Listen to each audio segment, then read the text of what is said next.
Akashvani. Health important ಹೊಟ್ಟೆ ನೋಡ್ಕೊಳ್ಳಿ ಎಲ್ರೂ ಬಗ್ಬಿಟ್ಟು. ಸಾರ್ವಜನಿಕರಿಗೆ ಆರೋಗ್ಯ ಅರಿಕೆ ಅರಿವು ಮೂಡಿಸುವ ವಿಶೇಷ ಕಾರ್ಯಕ್ರಮ ಸರಣಿ ಎಲ್ಲರಿಗೂ ಆರೋಗ್ಯ ಸಲಹೆ ಒಳಗೊಂಡ ಕಾರ್ಯಕ್ರಮ. ಈ ಕಾರ್ಯಕ್ರಮ ಸರಣಿಯ ಸಹಯೋಗ ಹಾಗೂ ಪ್ರಾಯೋಜಕರು IMA ಶಿವಮೊಗ್ಗ ಶಾಖೆ. ಆರೋಗ್ಯವೇ ಭಾಗ್ಯ ಅಂತ ಕಾಯಿಲೆ ಕಸಾಲೆ ಮೂಲ ಯಾವಂದು ಹೇಳೋಕೆ ಆಗೋದಿಲ್ಲ. ಇಂದಿನ ಈ ಕಾರ್ಯಕ್ರಮದಲ್ಲಿ ಗ್ಲುಕೋಮಾ ಈ ಕುರಿತು ಶಿವಮೊಗ್ಗದ ನೇತ್ರ ತಜ್ಞರಾದ ಡಾಕ್ಟರ್ ಪುನೀತ್ ಎಸ್ಲೂರ್ ಅವರಿಂದ ಮಾಹಿತಿ. ನಮಸ್ಕಾರ ಎಲ್ಲರಿಗೂ. ನನ್ನ ಹೆಸರು ಡಾಕ್ಟರ್ ಪುನೀತ್ ಎಸ್ಲೂರ್. ನಾನು ಶಿವಮೊಗ್ಗದ ಸಾಗರ್ ಕಣ್ಣಿನ ಆಸ್ಪತ್ರೆಯಲ್ಲಿ ಕಾರ್ಯನಿರ್ವಹಿಸ್ತಾ ಇದ್ದೇನೆ. ನಾನು ಅಲ್ಲಿ ಕನ್ಸಲ್ಟೆಂಟ್ ಐ ಸ್ಪೆಷಲಿಸ್ಟ್ ಹಾಗೂ ರೆಟಿನಾ ಸರ್ಜನ್ ಆಗಿ ಕಾರ್ಯನಿರ್ವಹಿಸ್ತಾ ಇದ್ದೀನಿ. ಮೊನ್ನೆ ಅಷ್ಟೇ ಒಬ್ಬರು ಪೇಷಂಟ್ ಕ್ಲಿನಿಕ್ಗೆ ಬಂದಾಗ, ಡಾಕ್ಟ್ರೇ ನನಗೆ ಡ್ರೈವ್ ಮಾಡಬೇಕಾದ್ರೆ ಬಹಳ ಕಷ್ಟ ಆಗತ್ತೆ, ವೆಹಿಕಲ್ ಓವರ್ಟೇಕ್ ಮಾಡೋದು ಗೊತ್ತೇ ಆಗಲ್ಲ, ಸಡನ್ ಆಗಿ ಲಾಸ್ಟ್ ಮಿನಿಟ್ ಅಲ್ಲಿ ನನ್ನ ಗಾಡಿ ಮುಂದೆ ಬಂದಾಗ ಸಡನ್ ಆಗಿ ಬ್ರೇಕ್ ಹಾಕಬೇಕಾಗತ್ತೆ, ಹೀಗೆ ಯಾಕಾಯ್ತು ಅಂತ ಗೊತ್ತಾಗ್ತಿಲ್ಲ ಡಾಕ್ಟ್ರೇ ಅಂತ ಕೇಳಿದ್ರು. ಆವಾಗ ನಾನು ಹೇಳಿದೆ ಅವರಿಗೆ, ನಿಮಗೆ ಗ್ಲೋಕೋಮಾ ಕಾಯಿಲೆ ಇದೆಯೋ ಇಲ್ವೋ ಅಂತ ಟೆಸ್ಟ್ ಮಾಡಿ ನೋಡಬೇಕಾಗತ್ತೆ, ಬನ್ನಿ ನೋಡೋಣ ಅಂತ ಹೇಳಿದೆ. ಆಗ ಅವರು, ಡಾಕ್ಟ್ರೇ ಗ್ಲೋಕೋಮಾ ಅಂದರೆ ಏನು ಅಂತ ಕೇಳಿದರು. ಗ್ಲೋಕೋಮಾ ಅನ್ನುವಂತಹ ಕಾಯಿಲೆ ನೀವು ಕೇಳಿರಬಹುದು ಇದರ ಹೆಸರು, ಬಟ್ ಇದು ಎಕ್ಸಾಕ್ಟ್ಲಿ ಏನು ಅಂತ ಅರ್ಥ ಮಾಡಿಸ್ಕೊಳ್ಳೋದು ಸ್ವಲ್ಪ ಸೂಕ್ಷ್ಮವಾಗಿ ಹೇಳ್ತೇನೆ. ನಾರ್ಮಲಿ ನಮಗೆ ಹೇಗೆ ಬ್ಲಡ್ಡಲ್ಲಿ ಬ್ಲಡ್ ಪ್ರೆಷರ್ ಅಂತ ಇರುತ್ತೋ ಹಾಗೆ ಕಣ್ಣಲ್ಲೂ ಒಂದು ಕಣ್ಣಿನ ಪ್ರೆಷರ್ ಅಂತ ಇರುತ್ತೆ. ನಮ್ಮ ಕಣ್ಣು ನಿಂಬೆ ಹಣ್ಣಿನ ಥರ, ಅದರಲ್ಲಿ ಒಂದು ಪ್ರೆಷರ್ ಅಂತ ಇರುತ್ತೆ. ಸೊ ಕಣ್ಣಿನ ಒತ್ತಡ ಜಾಸ್ತಿ ಆದಾಗ ಕಣ್ಣಿನ ನರಕ್ಕೆ ಡ್ಯಾಮೇಜ್ ಆಗುವಂತಹ ಕಾಯಿಲೆ ಗ್ಲೋಕೋಮಾ ಅಂತ ಹೇಳ್ತೀವಿ. ಕಣ್ಣಿನ ನರ ತುಂಬ ಸೂಕ್ಷ್ಮವಾದದ್ದು. ಕಣ್ಣಿನ ಪ್ರೆಷರ್ ಜಾಸ್ತಿ ಆದಾಗ ಅದಕ್ಕೆ ಕುತ್ತಿಗೆ ಹಿಡ್ದಂಗೆ ಆಗತ್ತೆ. ಸೊ ಈ ಕಾಯಿಲೆಗೆ ನಾವು ಗ್ಲೋಕೋಮಾ ಅಂತ ಕರಿತೀವಿ. ಗ್ಲೋಕೋಮಾದಲ್ಲಿ ಏನಾಗುತ್ತೆ ಅಂತ ಹೇಳಿದ್ರೆ, ನಮ್ಮ ಫೀಲ್ಡ್ ಆಫ್ ವಿಷನ್ ಅನ್ನೋದು ಕಡಿಮೆ ಆಗುತ್ತೆ. ಏನಿದು ಫೀಲ್ಡ್ ಆಫ್ ವಿಷನ್? ಈಗ ಆಲ್ರೆಡಿ ಒಂದು ಉದಾಹರಣೆ ಕೊಟ್ಟಿದ್ದೀನಿ ನಿಮಗೆ. ನಾವು ನೇರವಾಗಿ ಡ್ರೈವ್ ಮಾಡಬೇಕಾದ್ರೆ ನೇರವಾಗಿಯೇ ನೋಡ್ತಾ ಇರ್ತೀವಿ. ಆದರೆ ನಮಗೆ ಅಕ್ಕಪಕ್ಕದಲ್ಲಿ ಒಂದು ಬೈಕ್ ಅಥವಾ ಕಾರು ಸ್ಲೋಲಿ ಮೆಲ್ಲಕ್ಕೆ ನಮ್ಮನ್ನು ಓವರ್ಟೇಕ್ ಮಾಡ್ತಾ ಇದೆ ಅಂತ ಅದನ್ನು ಡೈರೆಕ್ಟಾಗಿ ನೋಡೋದೇ ಗೊತ್ತಾಗತ್ತೆ. ಸೊ ಇದಕ್ಕೆ ನಾವು ಫೀಲ್ಡ್ ಆಫ್ ವಿಷನ್ ಅಂತ ಕರಿತೇವೆ. ಗ್ಲೋಕೋಮಾದಲ್ಲಿ ಈ ಫೀಲ್ಡ್ ಆಫ್ ವಿಷನ್ ಕ್ರಮೇಣ ಕಡಿಮೆ ಆಗ್ತಾ ಬರ್ತದೆ. ಫೈನಲ್ ಸ್ಟೇಜಸ್ಸಲ್ಲಿ ಬರೀ ಸ್ಟ್ರೈಟ್ ಇದ್ದಿದ್ದಷ್ಟೇ ಕಾಣುತ್ತೆ, ಅಕ್ಕಪಕ್ಕದಲ್ಲಿದ್ದೇನು ಕಾಣಿಸೋದಿಲ್ಲ. ಅದಕ್ಕೆ ನಾವು ನಮ್ಮ ಮುಖನೇ ತಿರುಗಿಸಿ ನೋಡಬೇಕಾಗ್ತದೆ. ಅದು ಗ್ಲೋಕೋಮಾ ಅಂತ ಹೇಳ್ತೀವಿ. ಇದೇ ಸ್ವಲ್ಪ ಡೇಂಜರ್ ಆಗಿರೋ ವಿಷಯ. ಯಾಕಂದರೆ ಗ್ಲೋಕೋಮಾ ಇದ್ದವರಿಗೆ ಸ್ಟ್ರೈಟ್ ಇದ್ದಿದ್ದು ಚೆನ್ನಾಗೇ ಕಾಣಿಸ್ತಾ ಇರುತ್ತೆ. ಹಾಗಾಗಿ ಅವರಿಗೆ ಈ ಕಾಯಿಲೆ ಇದೆ ಅಂತ ಲೇಟ್ ಸ್ಟೇಜಸ್ವರೆಗೂ ಗೊತ್ತೇ ಆಗೋದಿಲ್ಲ. ಅದಕ್ಕೆ ನಾವು ಗ್ಲೋಕೋಮಾಗೆ ಸೈಲೆಂಟ್ ಥೀಫ್ ಆಫ್ ವಿಷನ್ ಅಂತ ಹೇಳಿದರೆ, ಮನೆಯಲ್ಲೇ ಇರೋ ಕಳ್ಳರ ಥರ. ಅದು ನಮ್ಮ ದೃಷ್ಟಿಯನ್ನು ಮೆಲ್ಲಕ್ಕೆ ಕದೀತಾ ಇರುತ್ತೆ, ಆದರೆ ನಮಗೆ ಕದ್ದಿದೆ ಅಂತ ಗೊತ್ತೇ ಆಗೋದಿಲ್ಲ. ಸೊ ಇದಕ್ಕೆ ನಾವು ಸೈಲೆಂಟ್ ಥೀಫ್ ಆಫ್ ವಿಷನ್ ಅಂತ ಇದನ್ನು ಕರೆಯೋದು. ನಾವು ಈ ಮಾರ್ಚ್ ತಿಂಗಳಲ್ಲಷ್ಟೇ ವರ್ಲ್ಡ್ ಗ್ಲೋಕೋಮಾ ವೀಕ್ ಅನ್ನ ಆಚರಿಸಿದ್ವಿ. ವರ್ಲ್ಡ್ ಗ್ಲೋಕೋಮಾ ವೀಕ್ ಆಚರಣೆ ಮಾಡೋ ಉದ್ದೇಶ ಇದ್ರ ಬಗ್ಗೆ ಎಲ್ಲರಿಗೂ ಒಂದು ಅರಿವು ಇರಲಿ, ಒಂದು ಅವೇರ್ನೆಸ್ ಇರಲಿ ಅಂತ. ಯಾಕೆ ಅವೇರ್ನೆಸ್ ಇರಬೇಕು ಅಂತ ಹೇಳಿದ್ರೆ, ಗ್ಲೋಕೋಮಾವನ್ನು ಐ ಟೆಸ್ಟ್ ಮಾಡಿಸ್ಕೊಂಡ್ರೆ ಮಾತ್ರ ಕಂಡುಹಿಡಿಬಹುದು. ಹೆಚ್ಚಿನವರಲ್ಲಿ ಇದಕ್ಕೆ ಏನು ಸಿಂಪ್ಟಮ್ಸ್ ಅಂತ ಇರೋದೇ ಇಲ್ಲ.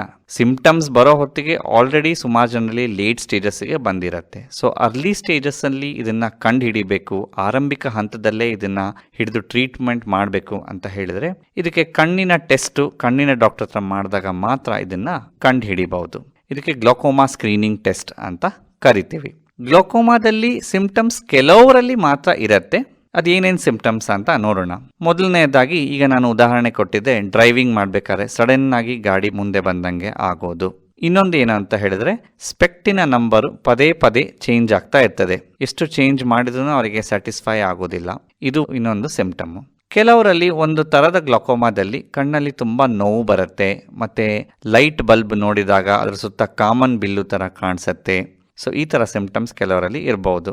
ಇನ್ನು ಕೆಲವರಲ್ಲಿ ಸಿನಿಮಾ ಥಿಯೇಟ್ರಲ್ಲಿ ಅಥವಾ ಕತ್ಲೆ ಇರೋ ರೂಮಲ್ಲಿ ಬ್ರೈಟ್ TV ನೋಡಿದಾಗ ಸ್ವಲ್ಪ ಕಣ್ಣು ನೋವು ಬರೋದು, ಕಣ್ಣು ಸುತ್ತ ಹ್ಯಾಲೋಸ್ ಅಂತ ಹೇಳ್ತೀವಿ, ಅಂದರೆ ಲೈಟ್ ನೋಡಿದ್ರೆ ಸುತ್ತ ಕಾಮನ್ ಬಿಲ್ಲು ಥರ ಕಾಣಿಸೋದು, ಇದೆಲ್ಲ ಇರುತ್ತೆ. ಬಟ್ ಈ ಸಿಂಪ್ಟಮ್ ಇರೋ ಗ್ಲೋಕೋಮಾಗಳು ಕಡಿಮೆ ಜನರಲ್ಲಿ ಇರುತ್ತೆ. ಹೆಚ್ಚಿನವರಲ್ಲಿ ಗ್ಲೋಕೋಮಾ ಇದೆ ಅಂತ ಅವರಿಗೆ ಏನೋ ಬೇರೆ ಕಾರಣಕ್ಕೆ ಕಣ್ ಟೆಸ್ಟಿಗೆ ಹೋದಾಗಲೇ ಅದನ್ನು ಕಂಡುಹಿಡೀಲಿಕ್ಕೆ ಸಾಧ್ಯ ಆಗುತ್ತೆ.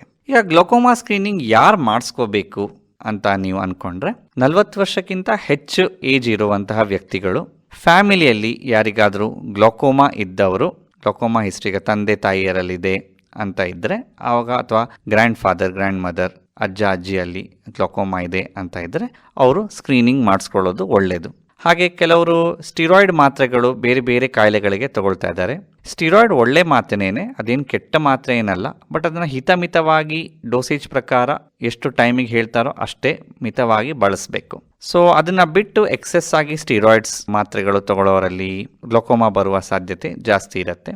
ಹಾಗೆ ಸುಮಾರು ವರ್ಷ ಡಯಾಬಿಟೀಸ್ ಇರೋರಲ್ಲಿ ಗ್ಲೋಕೋಮಾ ಬರುವ ಸಾಧ್ಯತೆ ಜಾಸ್ತಿ ಇರುತ್ತೆ. ಸೊ ಗ್ಲೋಕೋಮಾನ ನಾವು ಕ್ಯೂರ್ ಮಾಡಬಹುದಾ ಅನ್ನೋ ಡೌಟು ಸುಮಾರು ಜನ ಪೇಷಂಟ್ಸ್ಗೆ ಇರುತ್ತೆ.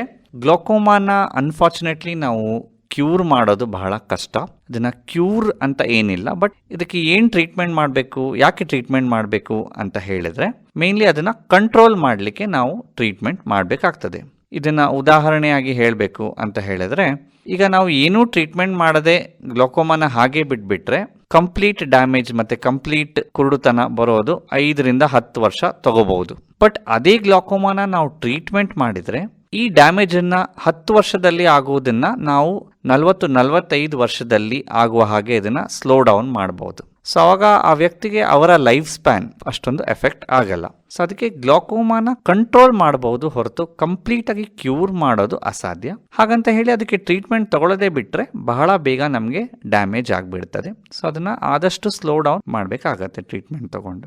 ಹಾಗೆ ಇದಕ್ಕೆ ಏನು ಟ್ರೀಟ್ಮೆಂಟ್ ಇದೆ ಗ್ಲೋಕೋಮಾಗೆ ಅಂತ ಹೇಳಿದರೆ, ಮೋಸ್ಟ್ ಆಫ್ ದ ಟೈಮ್ಸ್ ನಾವು ಇದಕ್ಕೆ ಡ್ರಾಪ್ಸ್ ಟ್ರೀಟ್ಮೆಂಟನ್ನು ಕೊಡ್ತೀವಿ. ಕೆಲವರಿಗೆ 1 ಡ್ರಾಪ್ ಇರ್ಬೋದು, ಕೆಲವರಿಗೆ 2 ಥರದ ಡ್ರಾಪ್ಸ್ ಇರ್ಬೋದು, ಇನ್ನು ಕೆಲವರಿಗೆ 3 ಥರದ ಡ್ರಾಪ್ಸ್ ಇರ್ಬೋದು. ಈ ಡ್ರಾಪ್ಸನ್ನು ಟೈಮ್ಗೆ ಹೇಳಿದ ಹಾಗೆ ಹಾಕೊಬೇಕಾಗ್ತದೆ. ಹೆಚ್ಚಂತ ಹೇಳಿದರೆ ಇದನ್ನು ಮ್ಯಾಕ್ಸಿಮಮ್ 3 ಟೈಮ್ಸ್ ಎಡೆ ಇರುತ್ತೆ, ಮಿನಿಮಮ್ 1 ಟೈಮ್ ಎಡೆ ಇರುತ್ತೆ. ಸೊ ನಮ್ಮ ದಿನನಿತ್ಯದ ಚಟುವಟಿಕೆಗಳ ಮಧ್ಯೆ ಇದನ್ನು ಹಾಕ್ಕೊಳ್ಳಿಕ್ಕೆ ಅಷ್ಟೊಂದೇನು ತೊಂದರೆ ಆಗಲ್ಲ. ಇದನ್ನು ಕರೆಕ್ಟಾಗಿ ಡೈಲಿ ಹಾಕ್ಕೋಬೇಕು. ಆವಾಗ ನಮ್ಮ ಕಾಯಿಲೆ ನಮ್ಮ ಹತೋಟಿಯಲ್ಲಿ ಇರ್ತದೆ. ಕಣ್ಣಿನ ಪ್ರೆಷರ್ ಕಡಿಮೆ ಮಾಡಲಿಕ್ಕೆ ಈ ಡ್ರಾಪ್ಸನ್ನು ಕೊಡುವಂಥದ್ದು. ಕಣ್ಣಿನ ಪ್ರೆಷರ್ ಕಡಿಮೆ ಇದ್ದಷ್ಟು ಗ್ಲೋಕೋಮಾ ಆದಷ್ಟು ಬೇಗ ಪ್ರೋಗ್ರೆಸ್ ಆಗಲ್ಲ. ಗ್ಲೋಕೋಮಾದಲ್ಲಿ ಡ್ರಾಪ್ಸ್ ಹಾಕಬೇಕಾದ್ರೆ ಅದಕ್ಕೆ ಒಂದು ವಿಧಾನ ಇರುತ್ತೆ. ಏನು ಅಂತ ಹೇಳಿದ್ರೆ, ಹೆಚ್ಚಿನವರಿಗೆ ಅವರಷ್ಟಕ್ಕೆ ಡ್ರಾಪ್ಸ್ ಹಾಕೊಳ್ಳಿಕ್ಕೆ ಅನುಕೂಲ ಇರುತ್ತೆ. ಬಟ್ ಕೆಲವರಿಗೆ ಎಸ್ಪೆಷಲಿ ಓಲ್ಡ್ ಏಜ್ ಇರೋರಲ್ಲಿ ಅವರಿಗೆ ಡ್ರಾಪ್ಸ್ ಹಾಕ್ಲಿಕ್ಕೆ ಕಷ್ಟ ಆಗುತ್ತೆ. ಆಗ ಅವರ ಮನೇಲಿ ಇರೋರು ಡ್ರಾಪ್ಸ್ ಹಾಕಬೇಕಾಗ್ತದೆ. ಡ್ರಾಪ್ಸ್ ಹಾಕಬೇಕಾದ್ರೆ ಹೇಗೆ ಹಾಕೋದು ಅಂತ ಹೇಳಿದ್ರೆ, ಕೆಳಗಿನ ರೆಪ್ಪೆಯನ್ನು ಕೆಳಗಡೆ ಎಳ್ಕೋಬೇಕು. ತಲೆನ ಸ್ವಲ್ಪ ಹಿಂದೆ ಮಾಡ್ಕೊಳ್ಳಿ, ಫ್ಯಾನ್ ನೋಡೋ ಹಾಗೆ. ಹಾಗೆ ಮೇಲ್ಗಡೆ ನೋಡಿ, 2 ಕಣ್ಣು ಬಿಟ್ಟು ಮೇಲ್ಗಡೆ ಫ್ಯಾನ್ ಕಡೆ ನೋಡಿ. ಆಗ ಕೆಳಗಿನ ರೆಪ್ಪೆ ಮತ್ತು ಕಣ್ಣಿನ ಮಧ್ಯೆ ಇರುವ ಜಾಗದಲ್ಲಿ ಡ್ರಾಪ್ಸ್ ಹಾಕಬೇಕು. ಹಾಗೆ ಡ್ರಾಪ್ಸ್ ಹಾಕಿದ ಮೇಲೆ ನಮ್ಮ ಕಿರುಬೆರಳಿಂದ ಕಣ್ಣಿಂದ ಮೂಗಿಗೆ ಡ್ರಾಪ್ಸ್ ಹೋಗಲಿಕ್ಕೆ ಒಂದು ದಾರಿ ಇರುತ್ತೆ, ಕುಣಿಕೆ ಅಂತ ಕರಿತೀವಿ. ಅಲ್ಲಿ ಒಂದು 2 ನಿಮಿಷ ಒತ್ತಿಟ್ಕೋಬೇಕು. ಸೊ ದ್ಯಾಟ್ ಅದು ಡ್ರಾಪ್ಸ್ ಬೇಗ ಮೂಗಿಗೆ ಹೋಗಬಾರ್ದು ಅಂತ, ಕಣ್ಣಲ್ಲೇ ಉಳಿಬೇಕು ಅಂತ ಅದನ್ನು ಟೈಟಾಗಿ ಒತ್ತಿಟ್ಕೋಬೇಕು ಒಂದು 2 ನಿಮಿಷ. ಸೊ ಇದು 2 ಕಣ್ಣಿಗೂ ಫಾಲೋ ಮಾಡಬೇಕಾಗ್ತದೆ. ಹಾಗೆ ಗ್ಲೋಕೋಮಾ ಟೆಸ್ಟ್ ಹೋಗೋಕ್ಕಿಂತ ಮುಂಚಿನ ದಿನ ರಾತ್ರಿ ನಾವು ಡ್ರಾಪ್ಸ್ ಹಾಕೋಬೇಕಾಗ್ತದೆ. ಮತ್ತು ಹೋಗುವ ಬೆಳಗ್ಗೆನೂ ಡ್ರಾಪ್ಸ್ ಹಾಕ್ಕೊಂಡು ಹೋಗೋದು ಬೆಟರ್. ಯಾಕೆ ಅಂತ ಹೇಳಿದರೆ ಆವಾಗ ಕರೆಕ್ಟಾಗಿ ನಿಮ್ಮ ಪ್ರೆಷರ್ ಕಂಟ್ರೋಲ್ ಇದೆಯೋ ಇಲ್ಲೋ ಅನ್ನೋದು ಟೆಸ್ಟ್ ಮಾಡಿದಾಗ ಗೊತ್ತಾಗ್ತದೆ. ನಿಮ್ಮ ಡಾಕ್ಟರ್ ಏನು ನಿಮಗೆ ಇನ್ಸ್ಟ್ರಕ್ಷನ್ಸ್ ಕೊಡ್ತಾರೆ ಅದನ್ನು ಕರೆಕ್ಟಾಗಿ ಫಾಲೋ ಮಾಡೋದು ಬಹಳ ಮುಖ್ಯ. ಹಾಗೆ ಇನ್ನೊಂದು ವಿಷಯ ಏನು ಅಂತ ಹೇಳಿದ್ರೆ, ಡ್ರಾಪ್ಸನ್ನು ಯಾವುದೇ ದಿವಸ ನಾವು ನಿಲ್ಲಿಸಬಾರ್ದು. ಅಕಸ್ಮಾತ್ ಡ್ರಾಪ್ಸ್ ಖಾಲಿ ಆಯಿತು ಅಂತ ಹೇಳಿದ್ರೆ ನಿಮ್ಮ ಹತ್ತಿರದ ಫಾರ್ಮಸಿಯಿಂದ ಆದಷ್ಟು ಬೇಗ ಅದನ್ನು ತರಿಸಿ ಹಾಕೋದು ತುಂಬ ಇಂಪಾರ್ಟೆಂಟ್. ಯಾವುದೇ ದಿನ ಡ್ರಾಪ್ಸನ್ನು ಸ್ಕಿಪ್ ಮಾಡಬೇಡಿ.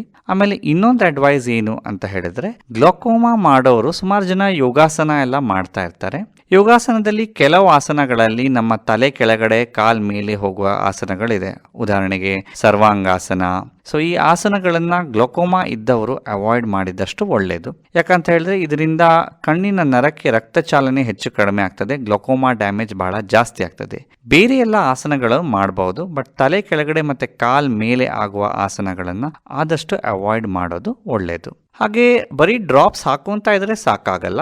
ಈ ಡ್ರಾಪ್ಸಿಂದ ನಮಗೆ ಉಪಯೋಗ ಆಗ್ತಾ ಇದೆಯಾ ಇಲ್ವಾ ಅಂತ ಟೈಮಿಗೆ ನಿಮ್ಮ ಕಣ್ಣಿನ ಸ್ಪೆಷಲಿಸ್ಟ್ ಹತ್ರ ಚೆಕಪ್ ಮಾಡಿಸ್ಕೊಳ್ಳೋದು ಬಹಳ ಮುಖ್ಯ.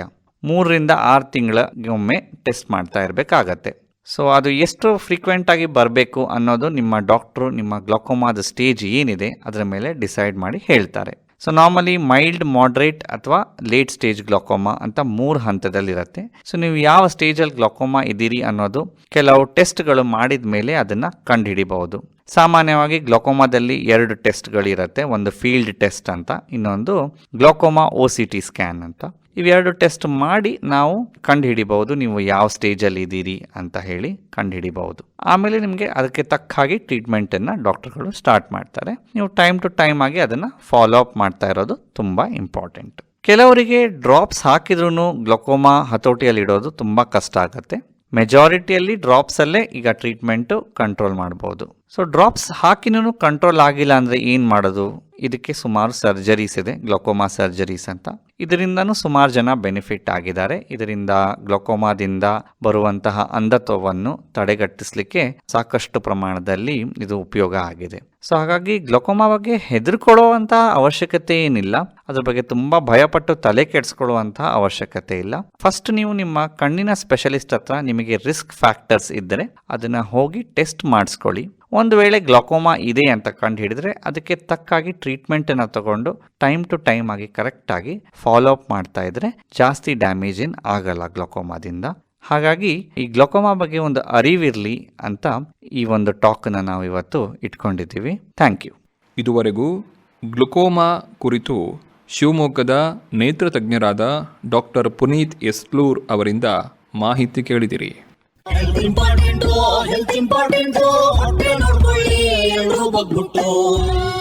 ಐಎಂಎ ಶಿವಮೊಗ್ಗ ಶಾಖೆಯ ಅಮೃತ ಮಹೋತ್ಸವ ಹಾಗೂ ಆಕಾಶವಾಣಿ ಭದ್ರಾವತಿ ಕೇಂದ್ರದ ವಜ್ರ ಮಹೋತ್ಸವ ವರ್ಷಾಚರಣೆ ಅಂಗವಾಗಿ ಸಾರ್ವಜನಿಕರಿಗೆ ಆರೋಗ್ಯ, ಅರಿಕೆ, ಅರಿವು ಮೂಡಿಸುವ ವಿಶೇಷ ಕಾರ್ಯಕ್ರಮ ಸರಣಿ ಎಲ್ಲರಿಗೂ ಆರೋಗ್ಯ.